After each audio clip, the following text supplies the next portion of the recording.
Hello, my friends, and welcome to the Space Game Junkie Podcast. I, as always, am your co-host, Brian. Joining me, as always, is your co-host, Jim. About a 7 out of 10. Your co-host, Spaz. Wow, my voice. Hello. I don't know what's up with my voice.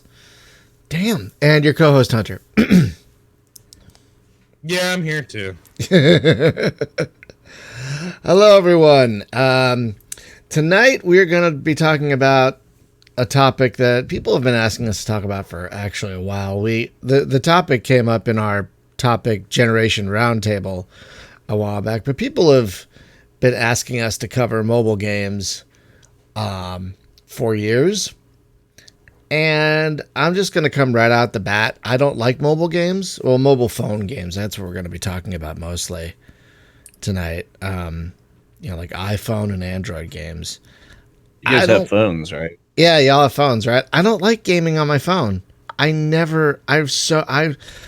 rarely game on this thing. Do you guys game on your phones a lot at all?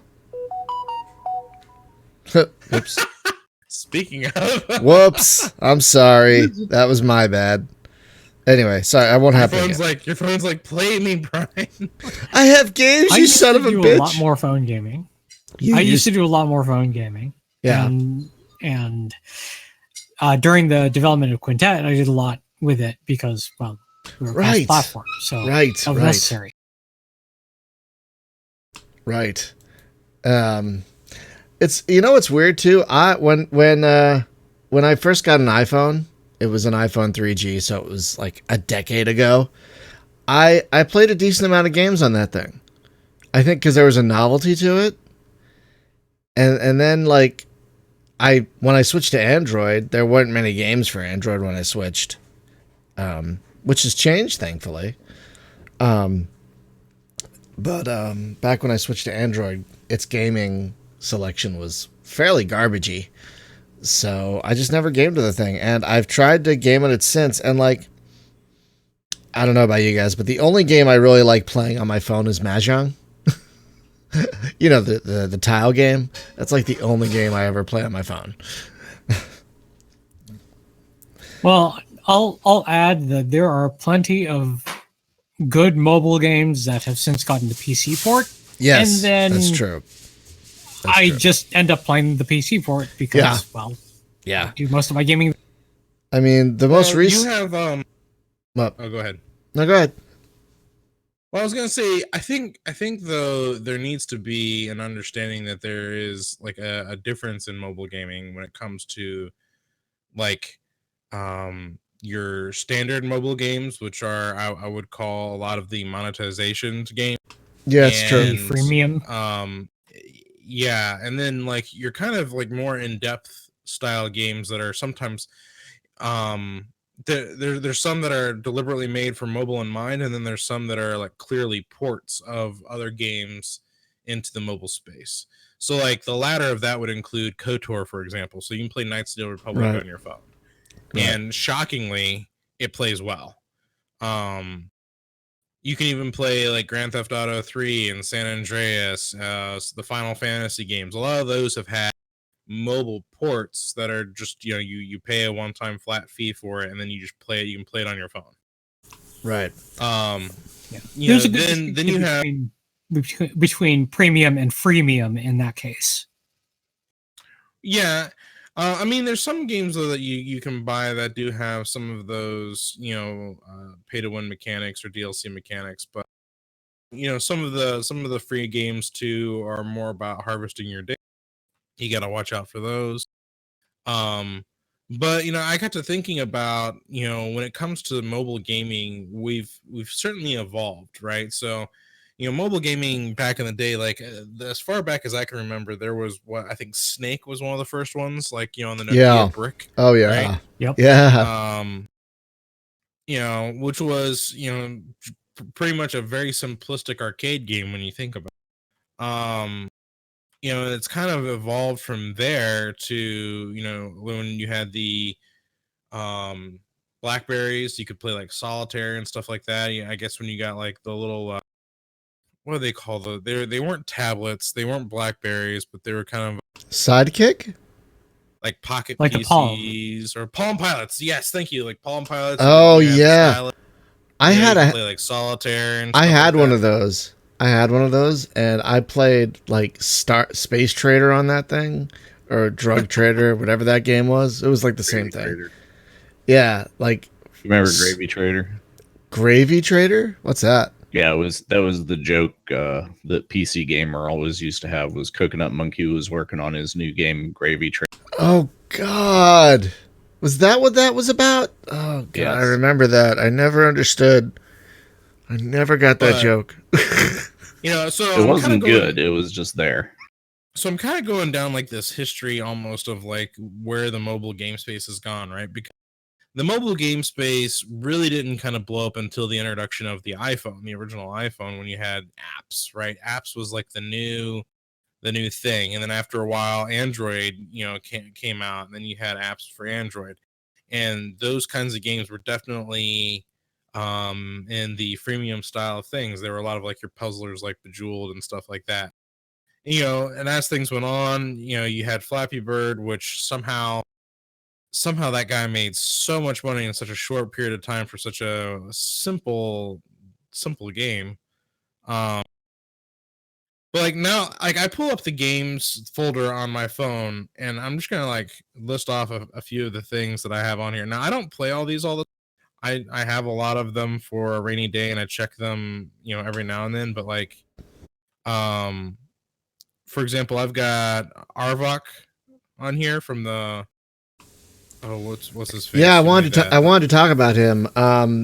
Folks, I'm not sure if you're aware, but the guy who had made the Evacron and Arvok games, he's moving to mobile.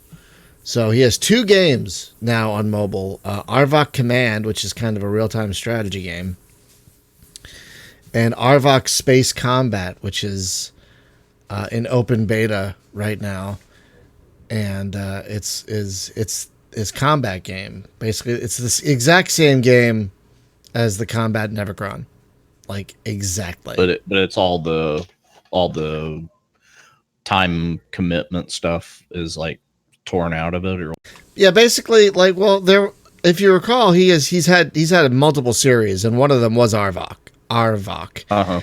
And there were like 2 or 3 of those games on PC, and those were like more Wing Commander style, linear campaign, space combat games. They weren't the open trading games of Evacron, and that's basically what these are.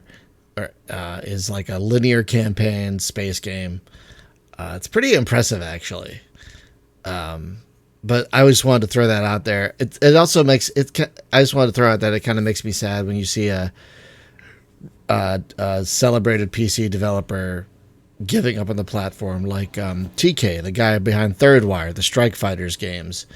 He's pretty much gave up on PC, and now all his flight sims are on mobile, and he's got a space game called Star Vector that is on mobile as well. Anyway. Yeah, well, going through real quick, just like because I've actually been exploring the mobile gaming space for the last year or so, especially in the last 6 months. I've been really curious about it because there's a lot of times mobile games aren't necessarily like finding good mobile games doesn't always necessarily mean going to the mobile devices store, right? So like I don't have to go to the Play Store to find mobile games because you can get mobile games in other places.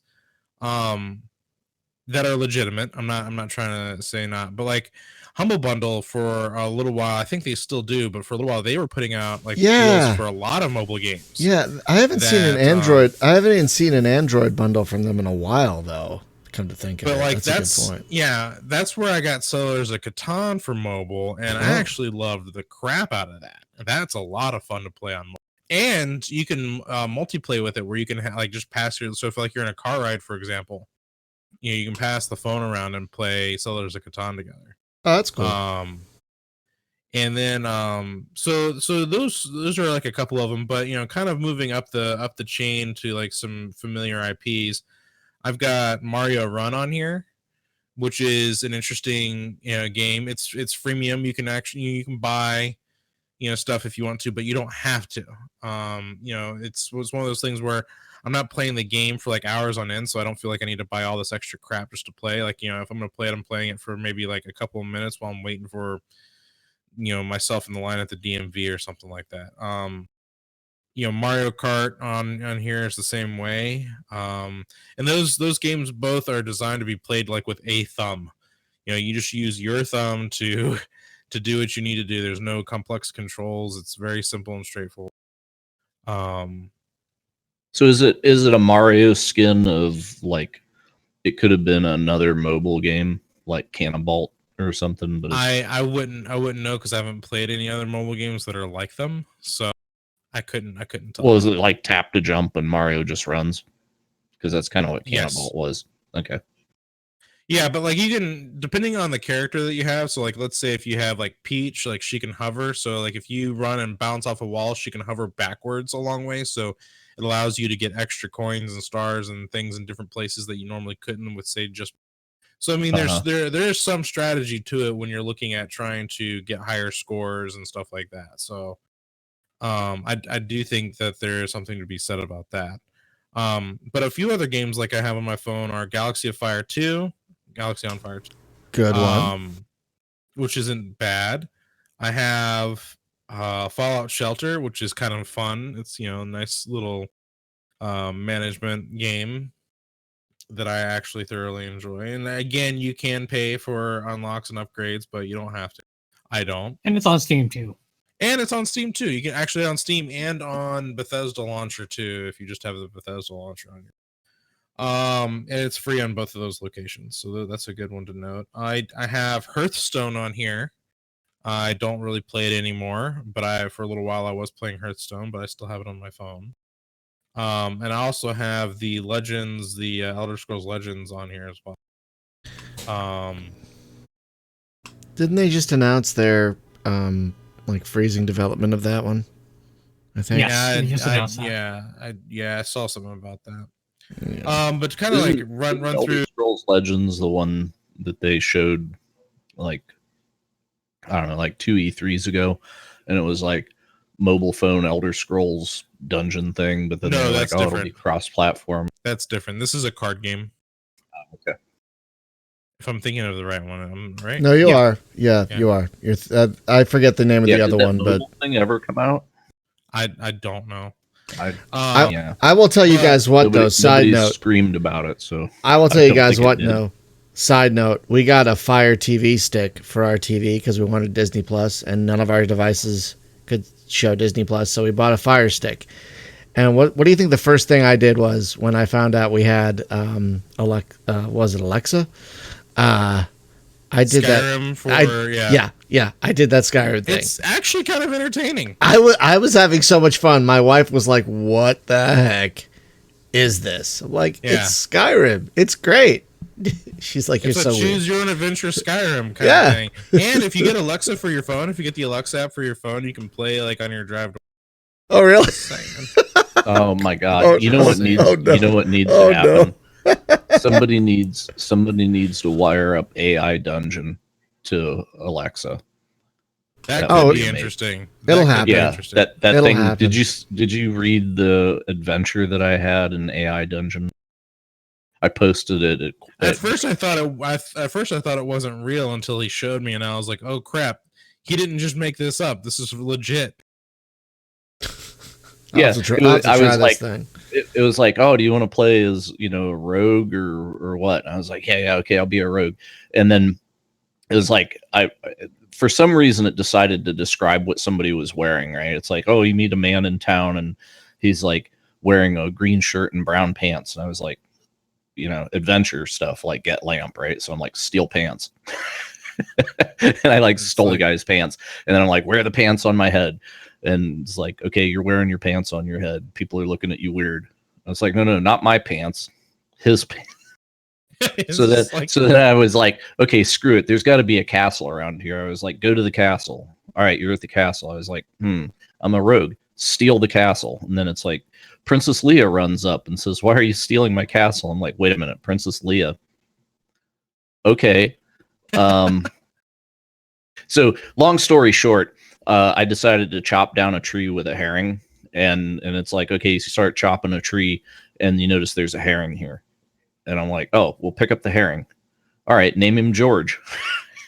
It's like, okay, you name the herring George. He looks at you weird. And I was like, I don't know. We just met Princess Leia. Train George in the ways of the Force. I turned him into a Jedi. The game is actually Sorry, we had a galactic adventure, George and I. The game is down because of high download costs. It's like a victim of its own popularity, apparently. Way to go, Jim! You broke it. I broke that shit. I was just like, how much can I abuse this frickin' thing? Because it'll just believe anything I tell it. You know, it's like, make a lightsaber. Okay, you made a lightsaber. All right, train George in the ways of the. Yeah, that would be a great mobile thing. That would be a great mobile thing to have, like when you're driving, just a voice-activated choose your own adventure thing. Well, that's what the Skyrim thing is, and that's what I'm saying. That's a great idea. I bet there could be more that come from that. But to quickly run through the nitty gritty of the rest of this, I've got Minecraft on here, Pokemon Go. I have PUBG and Fortnite on my phone, of which I haven't yet to play on my phone, but I have them on. I do have Theotown, which is an excellent city builder for the phone. I've only played it on PC, but I really like it on PC. But so I have to agree with you. It's actually really good on mobile devices. I believe it. And then from the Humble Bundle that I had from a while ago, I have Star Command on here, which is also a pretty good mobile game. And then I found out about Pixel Starship, and I was like, wow, way to rip off Star Command. Because that's how it feels like. Yeah. Then then to get to some other interesting ones, I have Old School RuneScape on my phone, which is exactly how that sounds. Wait, RuneScape? Like the old MMO? Yep. The super old MMO. Wow. It's cross platform, dude. What? I'm playing with people on PC. Yeah. Wow. That's That's pretty great. And then I have Star Trek. What's this one called? Timelines? Fleet Command. Oh, Fleet Command. There's Timelines and Trexels. Yeah, there's Trexels. There's Trexels 2, because they don't have Trexels anymore. There's Trexels 2. There's Timelines, but Star Trek Fleet Command, I would say, is like a watered down mobile version of Star Trek Online without any of the ground stuff. But none of the space stuff either. But it's like its own MMO. It's like its own Star Trek MMO. It's kind of like a really weird. It's definitely freemium though. But I enjoy it. But again, like I don't think of mobile games necessarily in like, some of these freemium ones, they're not really meant to be played for long periods of time anyway, right? But if you have longer periods of time, some of these other ones I've listed, like Star Command, for example, or even Minecraft, KOTOR's on here. You got, an hour lunch break, play some KOTOR. Theotown's pretty fun. And then I have Vendetta Online on here still, of which every now and then I will log in and check out. And then there's also, I've been dabbling in Second Galaxy, which was supposed to be hailed as like an EVE Online like game, but irony would have it, EVE put out a mobile game of their own called EVE Echo, which is shockingly really good. Really? It's in beta. Is it totally separate from EVE, or yes? Is it you'd have to make it separate from EVE, because all the PC players would just destroy mobile, just because of the way the mechanics work. That's very true. With the primary one. Well, I was just thinking maybe it could be like a thing that influences the universe, but you're not like in combat. Oh no, this is supposed to be like a mirror universe, or like I'm probably butchering this, but I feel like I remember them saying that this was like an alternate reality or something. So everyone has. So you get like 10 installs of BlueStacks, and you have like 10 different clients running all across your monitors, and you can like multi-box the mobile. Well, Well, the one thing is since it's in beta, the one thing they haven't really talked about, or at least I have not, is how are they doing the financing for this game? Are they going to make it where you have to subscribe to this as well? Are they going to make it to where you can play to a certain level, and then after that level you have to pay more? There's the financial model hasn't really been fully divulged yet. It's surprise mechanics. That's what it's going to be. Surprise. Surprise. Yeah. Well, I'm sorry. When you said when you said an alternate universe, I'm just like, so everyone in Eve, but with goatees. Basically, that's what I imagine. Hey, I've already got a goatee. That's unfortunate. So the mirror universe of you is clean shaven. Oh, that's scary. That's really scary. So I mean, those are. I've got a few more mobile games on here, but that's just like a few of the things that I've got on my phone, and a couple of those I do regularly touch. So, I also have Star Wars Command, which is also a freemium game, but I also enjoy it. So, Star Wars Command, huh? I'm downloading Eve Echoes now because, good job on Google. When I searched for it earlier, I didn't find the play link. I was saying this before the show started. I found like a pre-registered link, so it's like I didn't even know it was live. Good job, Google. So can't even find your own stuff. So here's 3 things I will say about Eve Echoes. 1, it's in beta. So when they ask you to fill out a questionnaire, like every now and then they'll send you like an in-game email asking you to fill out a questionnaire. Because it's in beta, they're really looking for people's feedback. I'd highly recommend that if you're going to try the beta, to give them your feedback. Fair. 2, also that it's in beta, some of the things might not function the way that they're supposed to, and there's actually some dialog boxes that say that feature isn't like available yet. So like bear that in mind. So like player trading isn't available yet. Some of the market stuff isn't fully featured yet. Corporations aren't a thing yet, but you can friend people, you can go into combat, there's PvP, there's PvE, there's missions you can do. You can fit your ship, which has a pretty cool fitting window. The way that they do skills is really interesting. It's instead of it being just a passive skill system, it's a passive skill system that's amplified. And as you unlock skills, you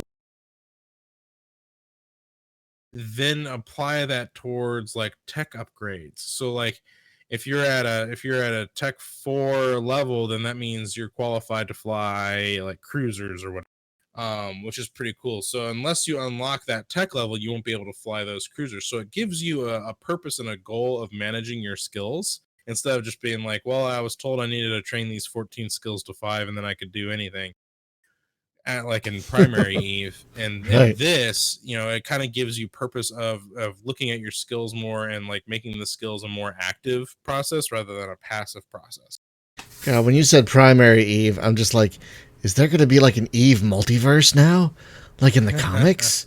Where it's like, this is Eve 73, this mobile game, and then whatever PlayStation 5 game is coming out, it's going to be Eve 91, and it's like, what? Yeah, that's pretty funny. Eve 91 looks just like Star Raiders. But it's got Brandon Routh as Superman. Sorry. So I do dabble in mobile games myself from time to time. I also know, because I'm a heavy Android user, I also have a few other things on my phone that let me play not mobile games, but like emulated other things. So there's that. And Android's a really great platform for that.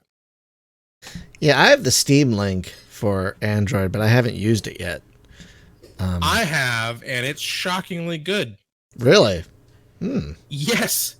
If your computer's on and like you've already connected your Steam Link and you're like out and about, you can just open up your Steam Link and you can like connect to your computer and start playing a game. Wait, not even at home. You just be anywhere.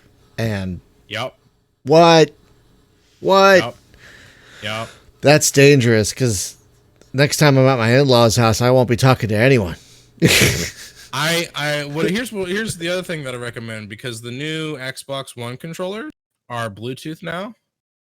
You get yourself one of those. Yeah, I have one. I don't have any for it, and stick your phone in there, and then. Yeah, I've got an Xbox One. I've got an Xbox One controller. It's wired. I don't have any batteries in it, but I love this controller. But I didn't even think about it. Well, then here's what you do. If you have a full battery, you get like a USB dongle adapter, and you just plug your controller. Okay. Oh,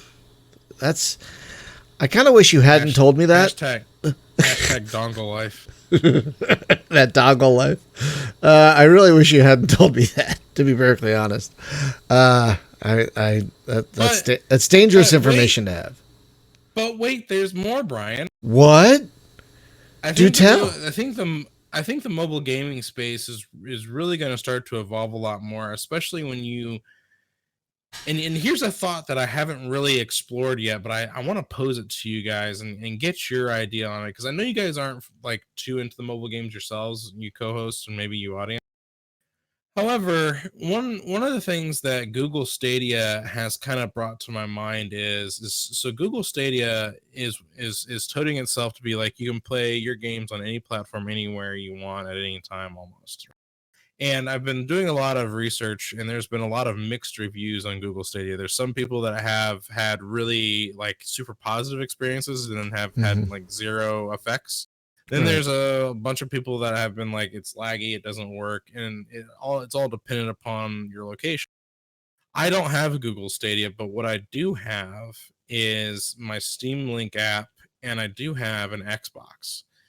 And so I've done the Steam Link app, and I've actually even used, before the Steam Link app, I've gone to visit Jim and used a VPN to play like Quake from my home computer on my laptop.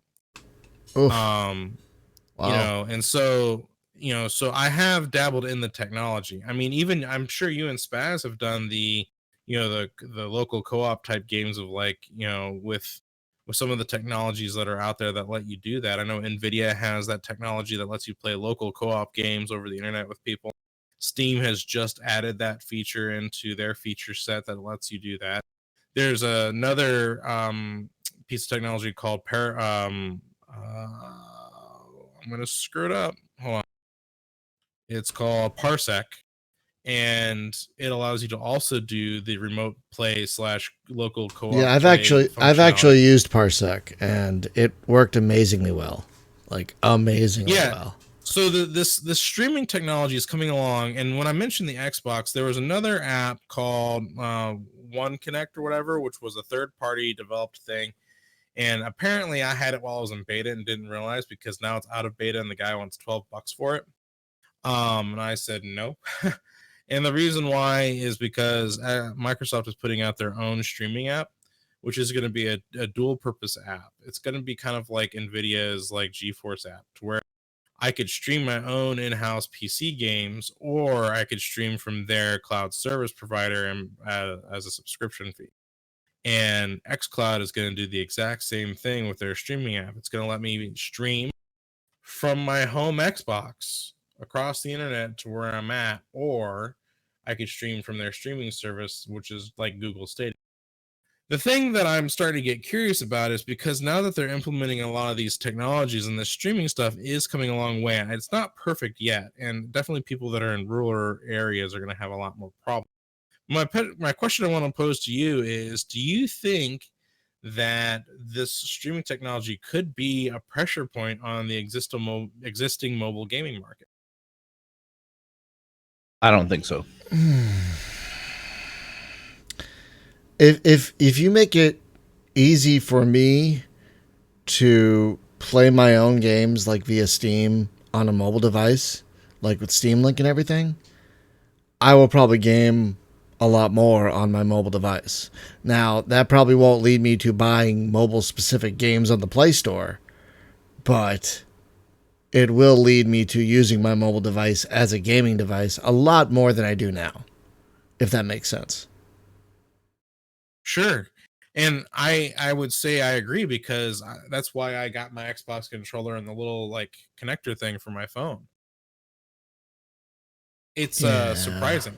Now I'm going to have to get one of those things with the clamp. Like, it's a clamp thing that like you put your phone in, the controller's on it already. Yeah. Get yourself a wireless controller, Brian, because you're going to Damn all it. over town. Damn it. And I can carry that in my bag. Damn it. Yeah, I carry mine with me to work all the time. Son of a... Oh, also the clamp. biscuit. The clamp acts as a great cell phone stand too. So if like you want to watch something, stop. People give me crap for making them spend money all the time because of. Well, now I'm going to give you the crap. great thing. Well, the great thing about the Bluetooth connection with the Xbox One controller on say an Android device, and I know we're leaving kind of iOS out in the dust, and I'm sorry. Whatever, who cares? From what I know. but a lot of times these mobile games will also come with controllers. As a matter of fact, Call of Duty Mobile just added controller support, and I tried it out the other day, and I was shocked. Now I'm shopping for a. But oh my god! Yeah, I'm about to buy a UPC, so maybe just add a controller onto that. Oh god! Would you like to add a controller for $29.99? We're back in my EB days. when people would buy a game, you want a controller or a strategy guide or a. I think there's a precedent for mobile gaming out there. I mean, especially, we're really heavy we're really heavy in the PC realm, right? So I mean, it's kind of hard for the four of us to really justify. It's just like, well, if I'm at home, why would I be on my phone? I've got this nice machine over there, and my phone doesn't play StarCraft 2. It's just like.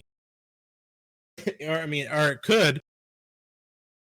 Now, I'll grant there are a lot of games that I have in my Android library that have been ported over to PC since, or were developed, to be both mobile and PC to begin with, and that includes like the Tracy Brothers games, Star Traders, the Battle Void series, for First Contact, I think is just on Android, but then there is Harbinger and Sector Siege. Those are fun. Those are really fun games, and they deserve more love, I think. Yeah, those are great. Star Command. Agreed. Yeah, Star Command Galaxies is on PC. It's on Steam. The Out There games, those are both on mobile and on PC. Again, good games, solid stuff. The latest one we covered on the channel, I think, was Subdivision Infinity. That was originally a mobile game that recently came to PC and is actually a pretty good port for the most part. That one's really good. And there's Galaxy on Fire 2, which Hunter mentioned. And unfortunately, the DLC didn't make it over to PC, but the base game did, and it's a solid game too. Yeah, see, I've tried to play some of these things like Galaxy on Fire and whatever. I'm never in a position where I don't have a laptop or my desktop or whatever, and I had thought, well, like maybe if I'm laying in bed or something, it's just like, nah. I never have a setting where I would actually spend more than a couple minutes screwing around with something. It's like, I'm waiting somewhere and I got 5 minutes to kill, like at the doctor's office or something. That's about it. Well, that's where some of those right. So that's where some of those other mobile games that I was talking about more come into play. You got 5 minutes. I have a thumb. I'm bored. I'll play Mario Run and screw it. It's like Puzzle Quest is a good example, because it's like, okay, there's some progression to it, but it can be done in 5-10 minute chunks, and then I can just put it down and pick up where I left off. But I think games that require your engagement, that you just can't, like be like, oh, yep, hey, time to go, shut it off, and then pick it up where you left off before. I don't think those work really great on mobile. Well, and that's an interesting thing, and I'm glad you brought that up, because this is actually going to go back to Eve Echo. So, as some of you might be aware, having tried Eve, or at least heard enough about it from me, that Eve Online in particular is a very active game in terms of when you're playing it, right? So I mean, like if you're out doing a mission, and you're killing NPCs out and about, you can't just be like, oh, they're calling my name, I'm next in line at the DMV, I better close my phone out and hope I don't die. You'd be wrong with the Eve Echoes game, because like it's almost the exact same. It's if I don't dock, there's a log out timer, and it's going to leave me out in space until a certain timer goes up, and if I don't get hit, it'll actually warp me off and log me off. And we even tried this out during the alpha with a buddy of mine who's actually playing it on BlueStacks. He was in a fleet with me, and I had to go, and so I closed it out on my phone, and I came back 2 hours later, and I logged back in, and we were still in a fleet together. I was like, oh, yeah, weird. That's like the only MMO that I've ever played that was on mobile was that Durango, which is kind of interesting, but it's kind of like Ark Survival Evolved. It's a dinosaurs and crafting and whatever kind of thing, but it's very much turn based, right? So it's I don't know if it was like Final Fantasy with dinosaurs and crafting, I guess, but it's definitely not a real time deal. And all the stuff that's like, oh, well, you can play this PC game that's on your phone, right? Like you can stream it to your phone. I think that's highly dependent on how big your phone screen is and what the controls for the game are. If it's a gamepad only thing and it's kind of like you don't need to read text or anything, you're good. Like I could see like play Hat in Time or something, sure. But trying to play like StarCraft or something, hey, that's mouse control or anything you got to read stuff, it's going to be bad juju. Well, I mean, there's also people who don't have PCs like us or game consoles like us. They got them. And I got to thinking too, I've got this thing in the other room that I have hooked up to my Shield TV, which is the Nvidia Shield TV, and it's the Razer turret, and it's their Bluetooth mouse and keyboard thing that is actually really clever, and I really like it. And see, I might actually stream stuff. I have 2 of those Shield TVs, one for the living room, one for the bedroom, just because it's the best of the player things. But have never used it to stream a game. I've got MAME installed on both of them, right? But I even kind of rarely screw around with MAME. Well, you've got an Nvidia card, right? And so go into the Nvidia experience and make sure your streaming's enabled, and then you'll have to link the I've done it. I just say, like, I have the option to do it. I just never find myself doing it. That is how I've primarily played through Mass Effect Andromeda. When I was living at my old house with that big projector room, I actually played almost the entirety of Mass Effect Andromeda on that. Because for some reason the game felt better to like sit and play with a controller on like a screen rather than at my PC. Oh yeah, definitely. Some games are much better living room experience. And so I think that's probably why I enjoyed Mass Effect Andromeda more so than a lot of others, because it was like I came home from the end of the day and I wanted something kind of like just to relax with, and it was relaxing enough for me that I wasn't trying to invest a heavy amount of whatever. And I blasted through that game, and it was a lot of fun.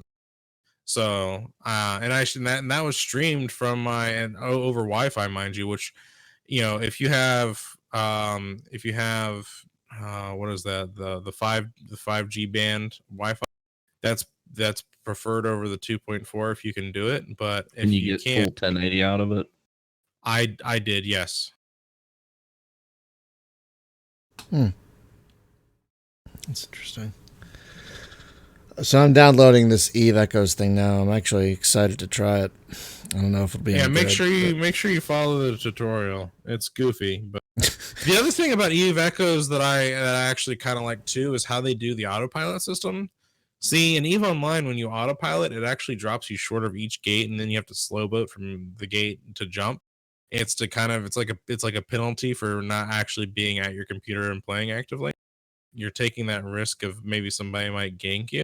But in Eve Echoes, the autopilot quite literally just gate to gate to gate to gate to gate you like wherever you want to go. So like you can just be like, hey, I need to go to Jita. That's 30 jumps. Sweet. I'm gonna put my phone down and go do something else. Come back in like 5 minutes and you're there.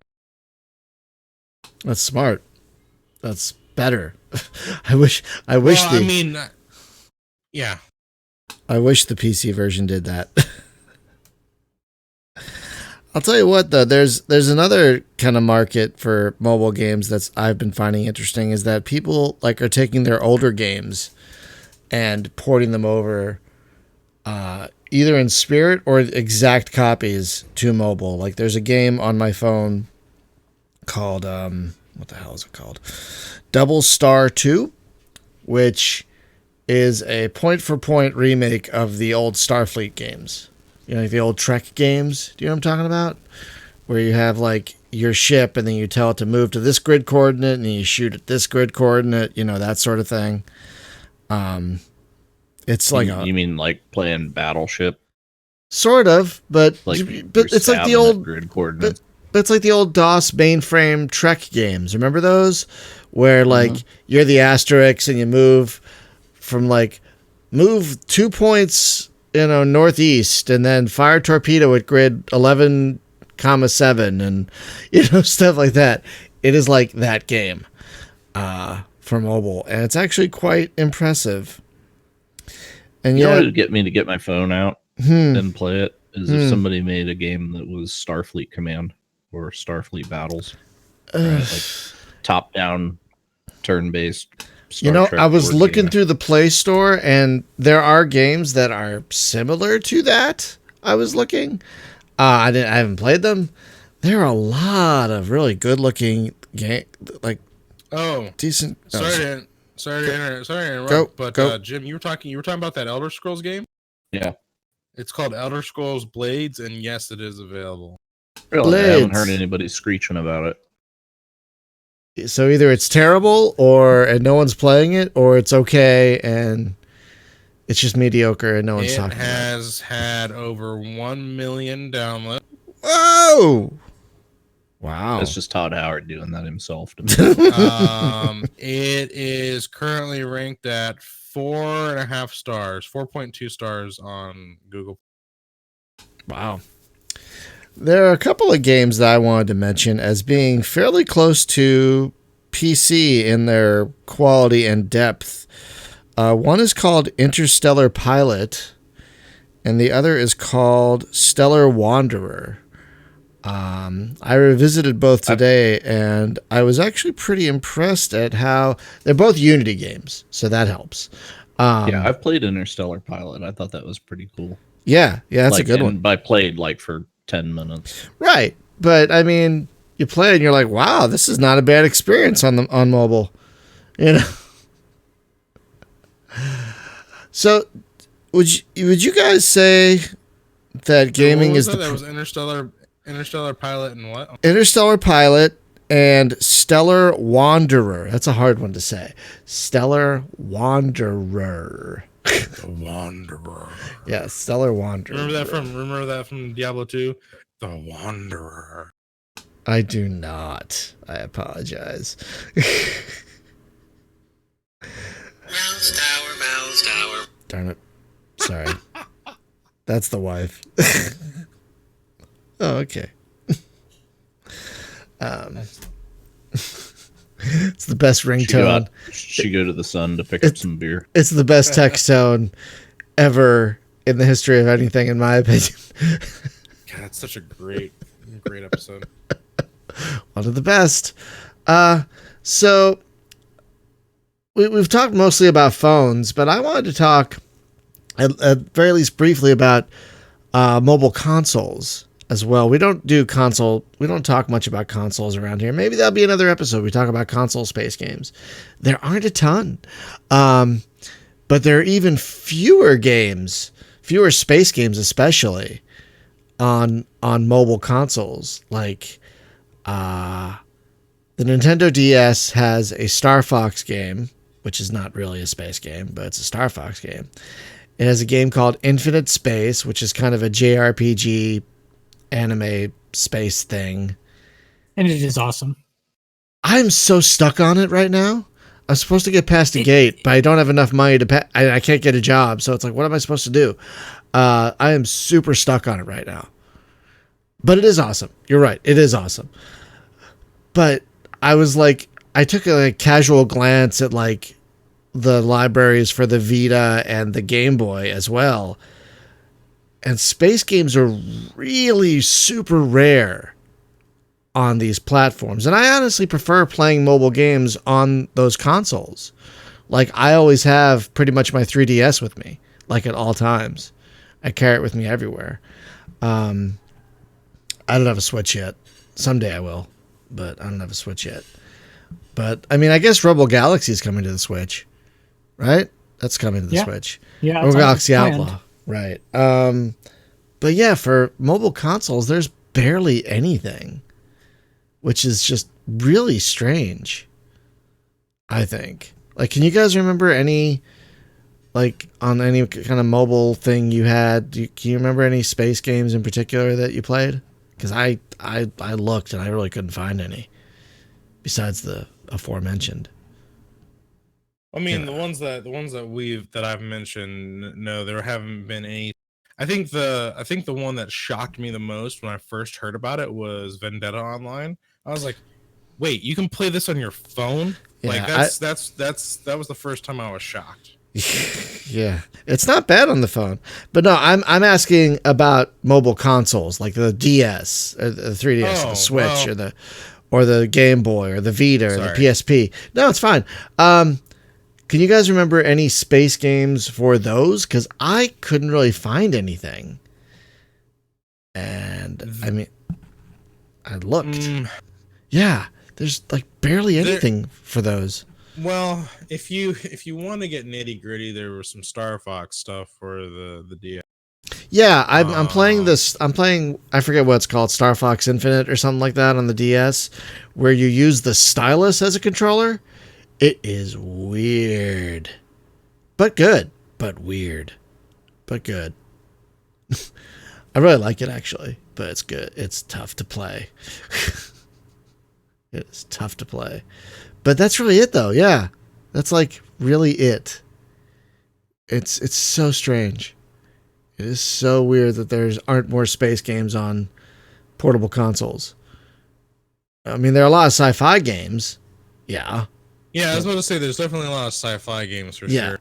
Yeah, absolutely. But like space games, like specific space, like I get. Oh, right. Okay, here's the weirdest thing. Did you guys ever play the Wing Commander? Well, did you guys ever play the Wing Commander Prophecy port for the Game Boy Advance? No. It wasn't very good.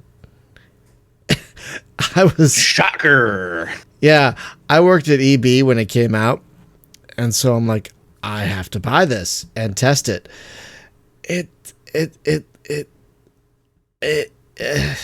And Prophecy, no less.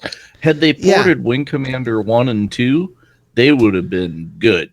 That would have made more sense. That would have because the flight model for those older Wing Commander games is perfect for a gamepad. It's like up. Hold on a second. Hold on a sec. Apparently for the Vita, there was a game called Super Stardust Delta. What? I've never. And then another one that I guess you can also get on Steam. I guess they put. Okay, I don't believe this, but someone here is saying they put Starlight Inception on the Vita as well. I have a hard time believing that one. Well, that game wasn't very good, so I'm not surprised. I forgot that was on. The Vita. You know what they did? What they did have, it was on PSP and it was on Game the Vita. Boy. Wow! Holy shit! Sorry. PSP and Game Boy Advance, I think it was, or DS. It was DS. There was a Star Trek game that was on there. Yes, there was. Oh my god! And I own it, and I forgot completely about it. You're absolutely right. Hang on a second. Yeah, I have the DS version. Yeah, the version that was on the PSP was way better. It was the same game, but it looked a hell of a lot.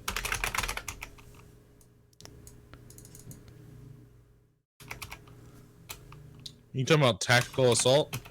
I think so.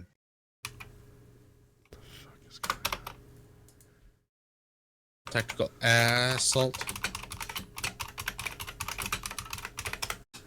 Yeah, and it was a stripped down version of Starfleet Command.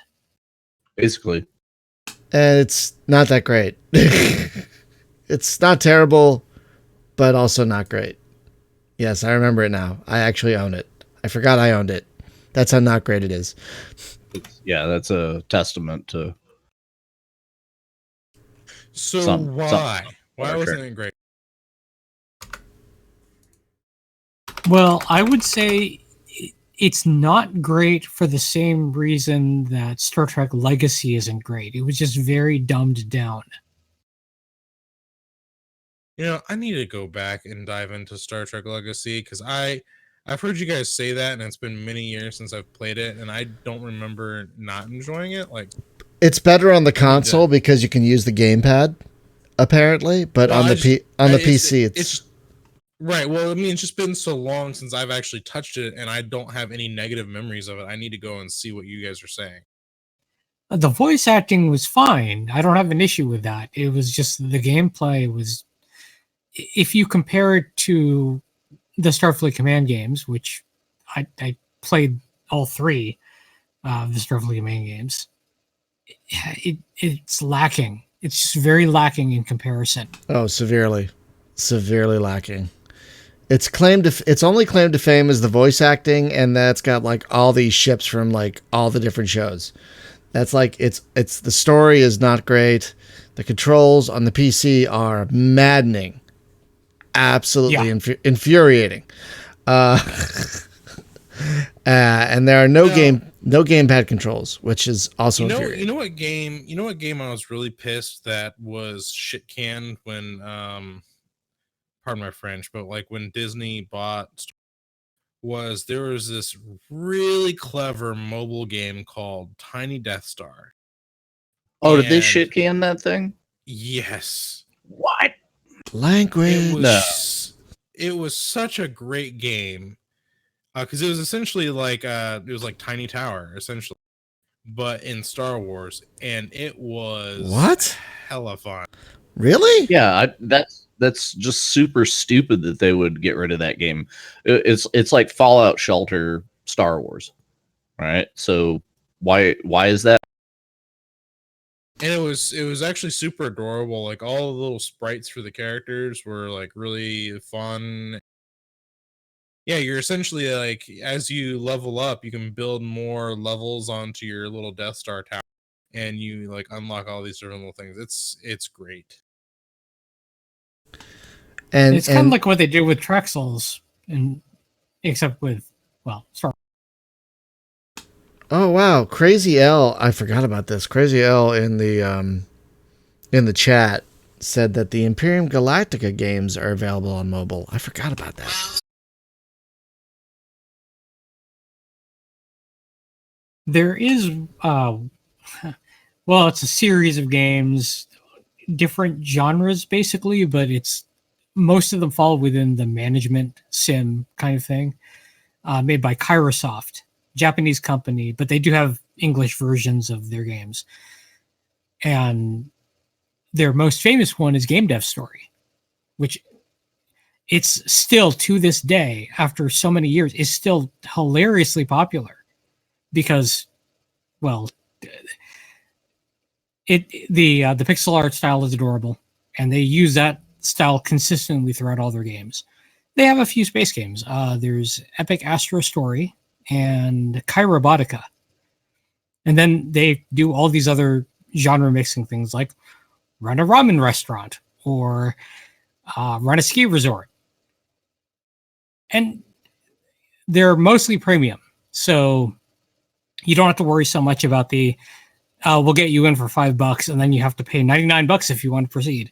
Now, they don't really do that as much. Some of the freemium games do have that ad-supported subscribe to get rid of ads kind of thing. You could do that, but you don't really have to. But they make some awesome, awesome games. By the way, Spaz, I just found a dead-on clone of Birth of the Federation on the Play Store. Oh yeah, I was going to mention that. Yeah. Birth of the Empires, it is called. And yeah, it looks exactly like Birth of the Federation. Down to the LCARS interface. Yes, like exactly. Like goddamn. Oh yeah, about tablet games. What was that Master of Orion one? It was like a perfect clone of Master of Orion 2. I can't. Starbase Orion, but I don't think it ever came to. I don't think it ever came to Android. Sadly. Oh, that's unfortunate. Yeah. Yeah, which is a shame because that one looked great. That one looked really great, and it never came to Android. It's like, fine, don't take my money. I've got money for you. If you don't want it, fine. Dang it. So, if we don't game on our mobile devices, what would you say we use them for the most? Porn. I was about to say it. Damn it, Jim. Well, okay. No, I guess you only need one hand, so I guess you only need the one hand so you can hold the phone with the other. I didn't even think about that, but that makes sense. I'd be afraid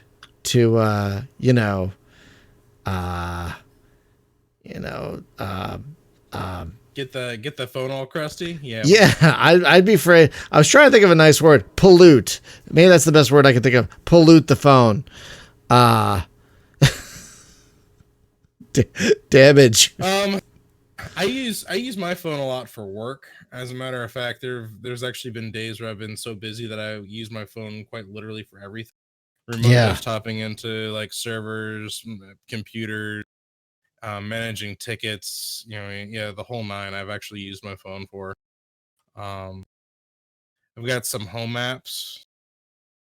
So yeah, I use my phone to keep up with with all the blogs, social media, and all the news that I have to collect, and Twitter. I have to be on Twitter, so it's like fine. The phone is the best way to keep up with Twitter, unfortunately.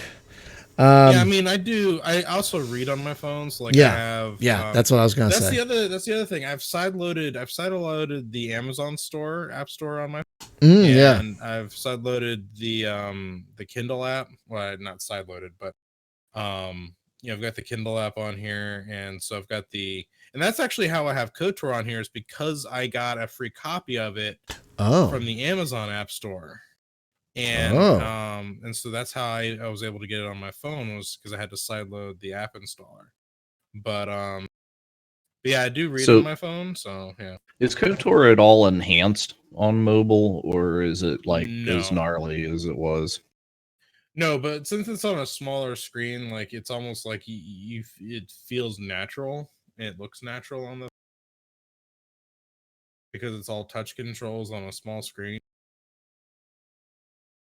It's actually a pretty if you're like someone who likes to read before they go to bed, or maybe like you do something to kind of tire yourself out in bed, like I'd say KOTOR is a good alternative to that on the mobile. To get to a point where you're just like, and I'm tired, and then you just close it and you're done.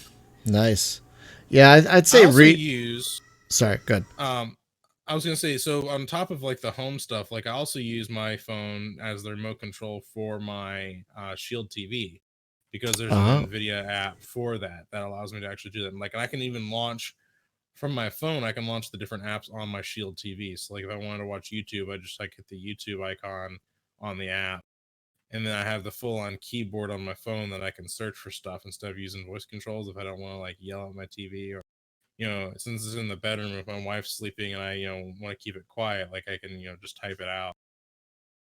Right. And as you were about to say, I also do a lot of reading on my phone. So yeah. What about Jim and Spaz? What about you guys? What would you say your phones are most used for?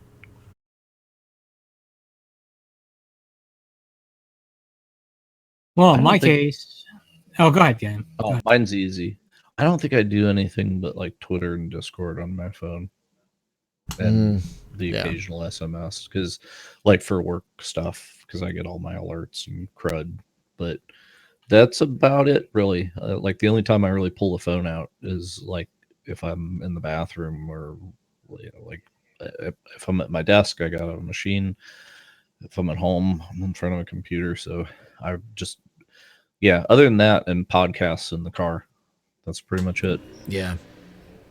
Oh yeah, I do use it. I do use Android Auto. That thing is a godsend. Really?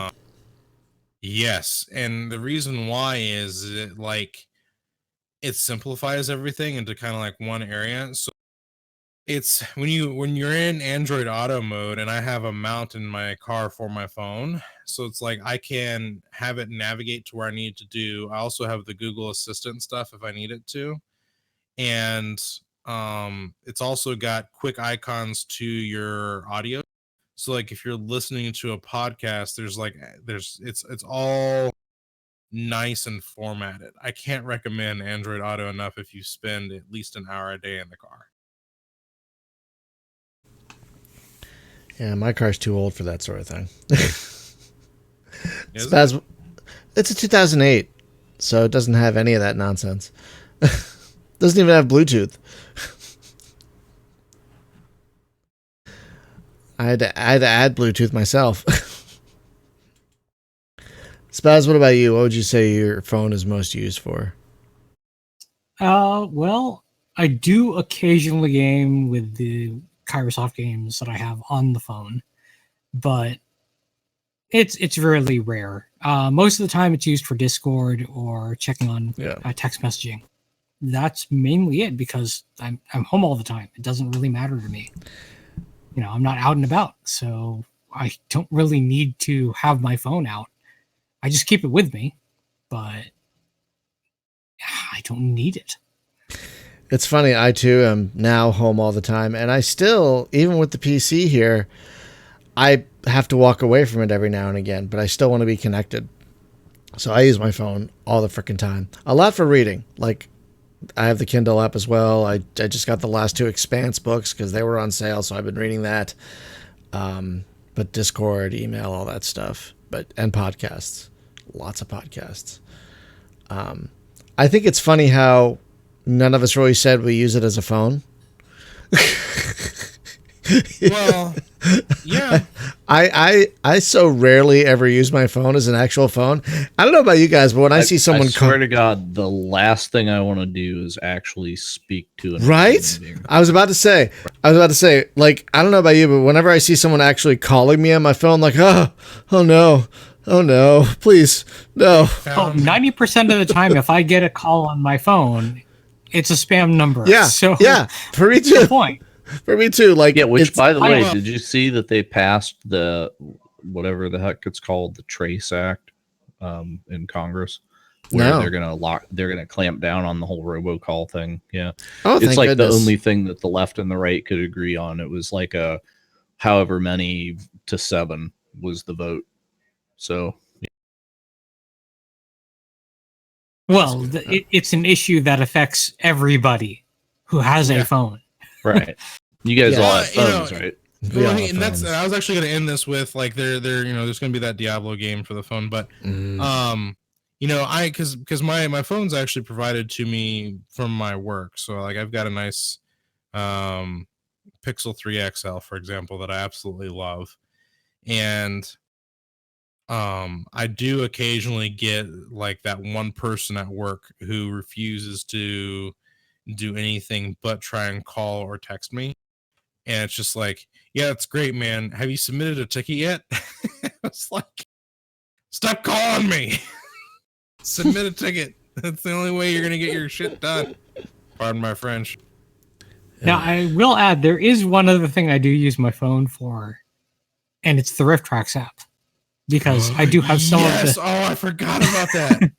Oh, yeah. God. And it's getting better. It's getting better. That's true. That's true. It's getting better, too. They're adding more to it. Like, all the time. I have some of the... I have most of the VODs, so I don't really need to worry about that because I have them on my hard drive, and I use the Plex app and on my PS4, and then I just stream that way so that I don't have to worry about I'm playing a game on my PC and I've got the riff tracks up on the monitor on the PS4, and that works out great. But there are times you don't have that option, so that's what the app is for.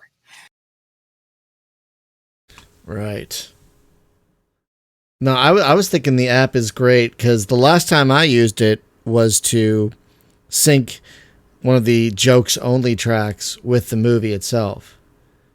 Like if you hold the phone close enough to if you have the phone close enough to the audio of whatever movie you're watching, it'll sync up on its own, which is pretty great. Yeah, but when you don't have, that's for when you don't have the video on demand option. Right. And they cover a lot of movies where clearly they don't have video on demand, like Twilight and Star Wars. Yeah. And all that stuff. Is there a riff tracks for Gone with the Wind, Crazy L? If there is, I need to see it, because that would be the most insane riff tracks. That'd be like making a riff tracks for Lawrence of Arabia. Like really? Or Apocalypse Now, or something else really seminal. Like, can you imagine a riff tracks for Bridge Over the River Kwai? I don't know if I could. So yeah, that does seem like a good place to start wrapping this up. So folks, there are a lot of decent space mobile games out there. We'll include the list that I put together through tonight's show on the podcast entry on spacegamejunkie.com. And I want to apologize. I never put up the MP3 for our last podcast. I just realized that today. I'm so sorry about that. I think it was maybe it was a Thanksgiving thing. That might have been the reason. But yeah, I apologize that the last episode isn't up yet. I'll have both episodes up this week. And next week on the show is going to be our last podcast of the year. Because the next 2 weeks are Christmas Eve and New Year's Eve. So it's like, why would we do that to ourselves? So next week on the show, we're going to, like we just had a look back at the decade. We're going to take a little more micro look back at 2019 because it was a wackadoo year for not only space games, but gaming in general. Like, you know, not only did we have Rebel Galaxy Outlaw, but like Red Dead Redemption 2 finally came to the PC. Like, it was a crazy year for gaming. Oh my God. Exactly. Oh my God. Exactly. Red Dead Redemption 2, so good. I know. I need to get it at some point. But yeah, so that's what we're going to talk about next week. And then we'll put up a couple of reruns for the last 2 weeks of the year. I'm not sure what yet, but we'll put up something. So there'll be something in the feed. If you haven't subscribed, huh? Nothing. Never mind. Keep going. I didn't hear what you said. I'm sorry. If you haven't subscribed to our MP3 feed, by the way, we were talking about listening to podcasts earlier. We do have an MP3 feed of this podcast. You can subscribe through Spotify and Stitcher and all sorts of things. iTunes. It's all on all the services. So if you haven't subscribed yet, please do so. And just, let's see, just a couple of quick programming notes before we finally wrap up. Tomorrow on the stream, we're going to be playing 3 different games as part of our new Curator Curiosity series. I get sent a lot of non-space games through my Steam Curator page, so we're going to cover some of them. Tomorrow, for example, we'll be playing Deadliest Catch the Game. Is going to be one of our games. So that should be hopefully hilarious. Thursday, we'll be returning to Far Cry 5 in the morning.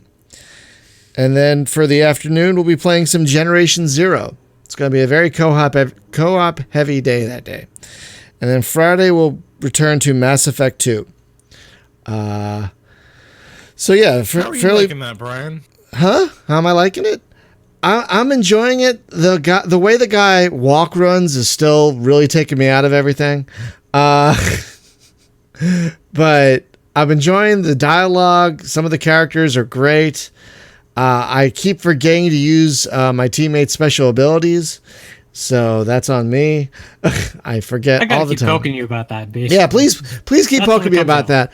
It's like that and grenades in any game. I just never remember to use them.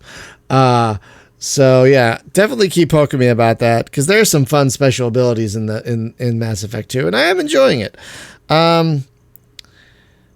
And as always, folks, we're trying to make Space Game Junkie a full-time endeavor. If you want to help out with that, if you possibly can, you can head to spacegamejunkie.com/support, where you can find links to our Patreon, YouTube memberships, affiliate links for like the Epic Games Store and Green Man Gaming, and our merch store. It's all there on one page, spacegamejunkie.com/support. I want to thank you for not only your support, especially from patrons, but just spending your time with us, because your time is valuable. And we really, really appreciate you spending it with us, because there are many other places you could be spending your time. And so, yes, it's wonderful you spend it with us. So thank you. And with that, we will see you back here on the stream tomorrow morning and for the podcast next week. Have a great night, everyone.